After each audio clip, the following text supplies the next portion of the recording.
खाद्य सुरक्षा। खाद्य सुरक्षा से तात्पर्य भोजन को खाने हेतु सुरक्षित बनाना, बीमारियां उत्पन्न करने वाले कारकों जैसे रोगाणु, जहरीले रसायन, अन्य हानिकारक तत्वों से मुक्त बनाना। खाद्य सुरक्षा एक वैज्ञानिक नियम है जो भोजन और खाद्य पदार्थों का संचालन, तैयारी, संग्रह का उल्लेख इस प्रकार करता है कि जो खाद्य जनित रोगों को रोका जा सके। इसके अतिरिक्त खाद्य सुरक्षा के अंतर्गत खाद्य लेबल, खाद्य स्वच्छता, खाद्य योजना, कीटनाशक अवशेष, जैव प्रौद्योगिकी से संबंधित नियम कानून, खाद्य पदार्थों के आयात निर्यात हेतु निरीक्षण तंत्र और प्रमाण पत्र आते हैं। खाद्य स्वच्छता जब भोजन को जैविक प्रदूषकों से संक्रमित होने से रोकने हेतु संबंधित है, वहीं खाद्य सुरक्षा का विस्तृत क्षेत्र भोजन को संभावित प्रदूषकों और हानिकारक तत्वों से मुक्त करने हेतु भी संबंधित है। खाद्य सुरक्षा के नियम।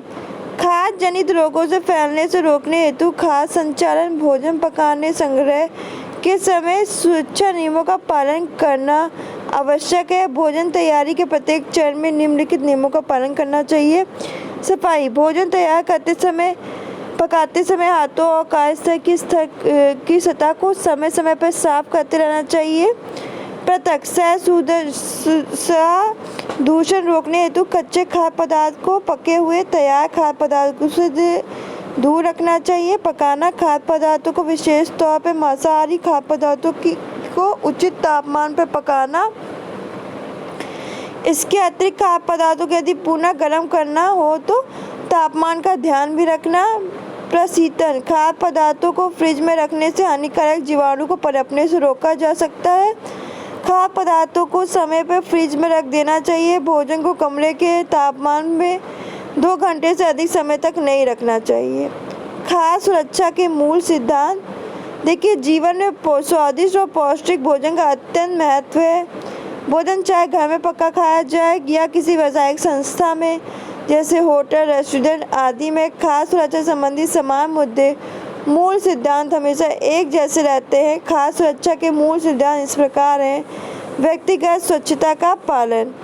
खाद्य सुरक्षा के संदर्भ में व्यक्तिगत स्वच्छता का उद्देश्य शरीर और वस्त्रों द्वारा कीटाणुओं के फैलाव की रोकथाम कर खाद्य विषाक्तता से बचाव करना।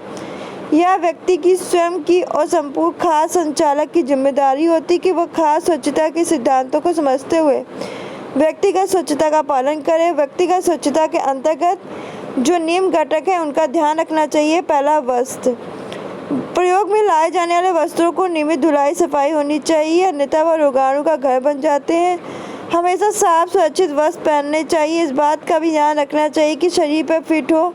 खाना बनाते परोसते समय यदि वस्त्र गंदे हो तो उन्हें बदल लेना चाहिए। यदि तैयार खाद्य पदार्थों का संचालन कर रहे हो तो केवल एक बार प्रयोग करने वाले दस्ताने पहनने चाहिए। मुंह में मास्क लगाना चाहिए। जूता हमेशा पहन कर रखना चाहिए। रसोई में कार्य करने हेतु जूता चप्पल अलग होने चाहिए, उन्हें बाहर इस्तेमाल नहीं करना चाहिए। व्यक्तिगत सामान जैसे पर्स, छतरी, जूते, चप्पल, दवाई, गंदे कपड़े, भोजन तैयार करने वाले स्थान को नहीं छोड़ना चाहिए। केश।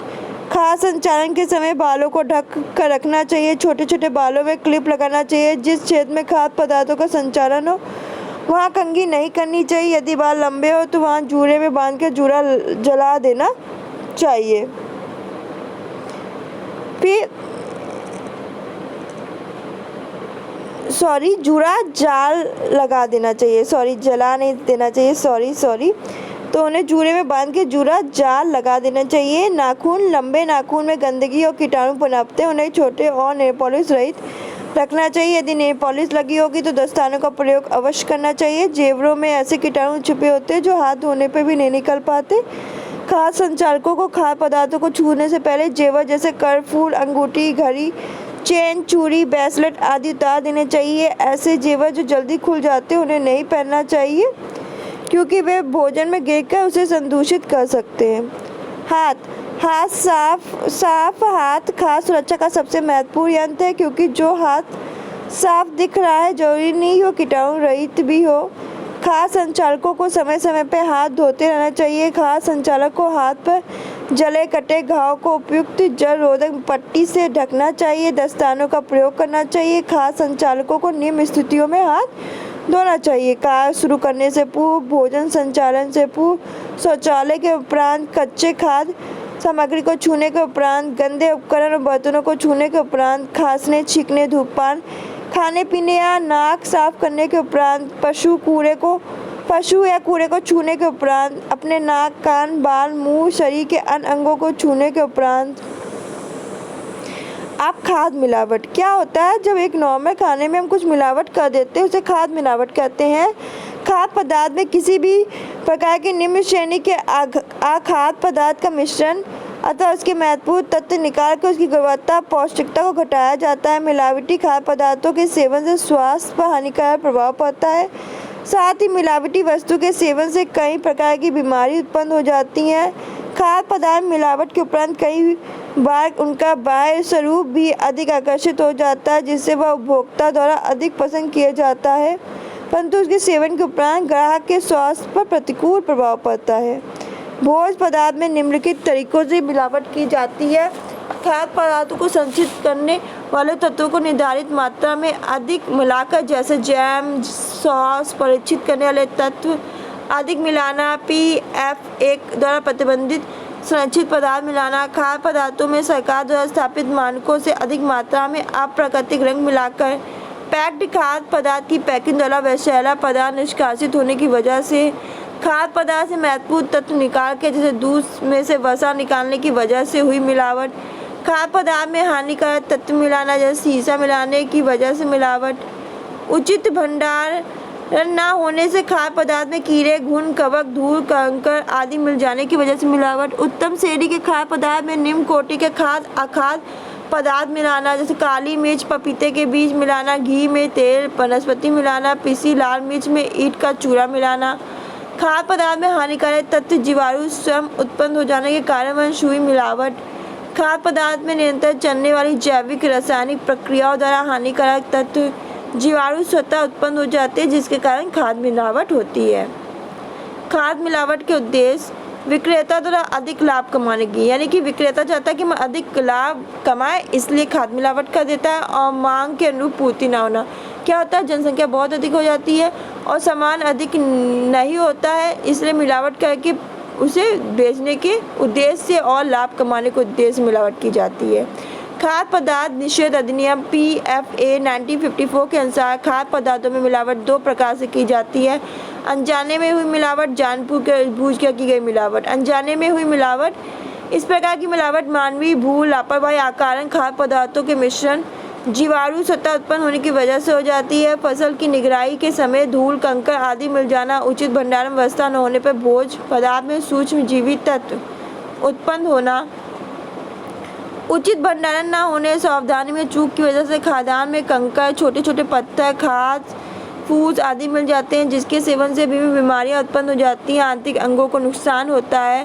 खाद्य पदार्थों में प्रसंस्करण क्रिया संग्रह के दौरान सूक्ष्म जीवाणु स्वतः उत्पत्ति होने की वजह से मिलावट हो जाती है, जिसके परिणाम स्वरूप खाद्य पदार्थ खाने के अयोग्य हो जाता है, उसकी गुणवत्ता और पौष्टिकता में कमी आ जाती है। खेती के दौरान फसल में कीड़े मकोड़े, फफूंदी आदि से बचाव हेतु छिड़की जाने वाली दवाई, कीटनाशक आदि निर्धारित मात्रा से अधिक डाले जाते हैं या फसल के परिपक्व होने पर उन्हें विषैला बना देते हैं। इस प्रकार के संदूषित खाद्य पदार्थ को ग्रहण करने से व्यक्ति के शरीर पर प्रतिकूल प्रभाव पड़ता है। समांतर दिखने वाली फसलों को साथ में उगने पर भी मिलावट संभव है, जैसे सरसों, अर्जी, मूंग की फसल साथ होना। दोनों ही फसलों के बीज एक समान होते हैं, परंतु अर्जी मूंग के बीज विषैले होते हैं, तेल को भी विषाक्त बना देते हैं। इस विषाक्त तेल के सेवन से स्वास्थ्य पर प्रतिकूल प्रभाव पड़ता है। इस प्रकार के विषाक्त तेल को खाने की वजह से ड्रॉपसी नामक रोग हो जाता है, जिससे मांसपेशियों में तीव्र तनाव और ऐंठन हो जाता है। भोज्य पदार्थों को पैक करने वाली सामग्री से भी धात्विक संदूषण होता है, जिसके द्वारा उसमें विषाक्तता उत्पन्न हो जाती है। भोजन में उपस्थित पोषक तत्व धातु के मध्य रासायनिक क्रिया आरंभ हो जाती है, जैसे तांबे के बर्तन में दही, खट्टा पदार्थ रखना। धातु से संदूषित भोजन के सेवन से व्यक्ति के पेट संबंधी विकार जैसे उल्टी, जी मचलाना आदि होने की संभावना अधिक रहती है।